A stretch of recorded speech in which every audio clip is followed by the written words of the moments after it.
আমার ছেলে দুঃখে হাসি পাচ্ছে। আমার ছেলে এমনি বেলায় মানুষ চেনে না বন্ধু, মাকে চেনে না, ঠিক আছে? এখন এ পায়ে ব্যথা, এখন মা, উঠতে মা, বসতে মা, শুতে মা, ওই যে পুরো একেবারে সেই 6 মাসের বাচ্চা হয়ে গেছে, ম্যাম করেই যাচ্ছে। সারাদিন পর ডায়ালিসিস থেকে এসে এই ডিমের ঝোল আর ভাত করলাম, এত করে বললাম, ওর বাবাকেও ভাত দিলাম, আমিও ভাত খেলাম, যে এত করে বললাম আয় দুটো ভাত খাইয়ে দিই, এই মানে খেয়ে নে, খাবো না, তুমি খাইয়ে দিলে তবেই খাবো। এই যে খাইয়ে দিচ্ছি।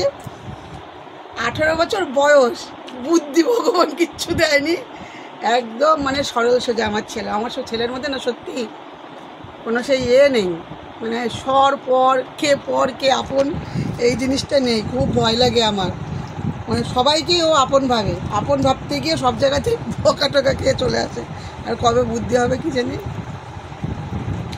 খুব পায়ে ব্যথা গো বন্ধুরা, খুব খুব শরীর খারাপ, পায়ে এত খারাপ পাটা মানে ধারণার বাইরে।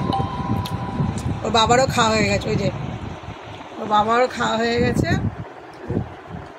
তো আবার কি হলো সেবা শান্তি। ঠিক আছে বন্ধুরা, তাহলে ছেলেকে খাইয়ে নি, ঠিক আছে।